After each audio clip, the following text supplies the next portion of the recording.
citoyen maire. Bonjour citoyen.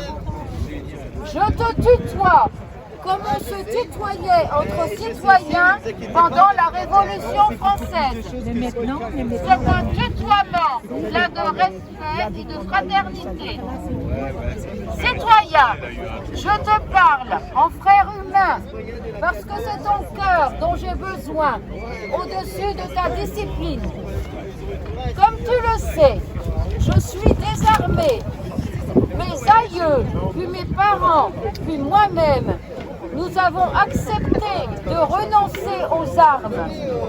Nous avons renoncé au droit humain immémorial de défendre nous-mêmes nos intérêts et ceux de nos proches.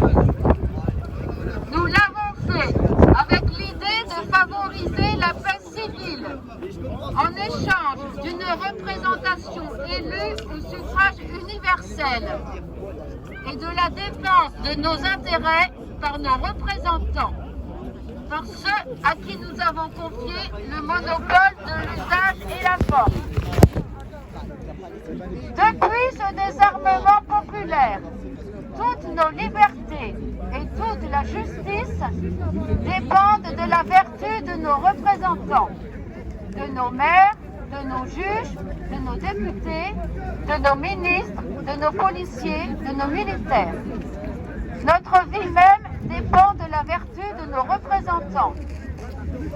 Je t'interpelle aujourd'hui, citoyen maire, parce que l'heure est grave. Faute d'une constitution digne de ce nom, faute de contrôle sérieux, faute d'un pouvoir populaire capable de reprendre la main sur son destin, certains de nos représentants, les plus éminents, les plus puissants, se croient tout perdus et s'entraînent aujourd'hui l'un des plus fondamentaux à nos libertés, à notre intimité, à notre intégrité.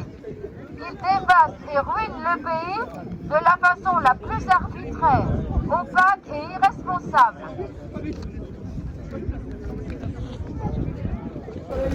Merci, tout le monde m'a déserté. Je suis le seul couillon avant une passe. Attention, marche arrière, les gars. On est dans le mauvais sens.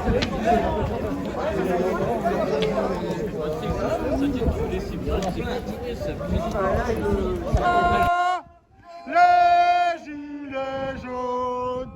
La la la la la la la. Les gilets jaunes. La la la la la la la. Les gilets jaunes. La la la la la la la. Les gilets jaunes.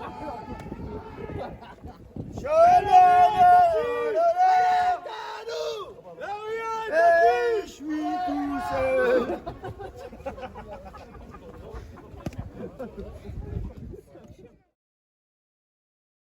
Ah non, mais la croissance, ça m'intéresse pas du tout. Ce qui est intéressant, c'est le progrès, c'est le bien vivre, c'est l'amour, c'est la créativité.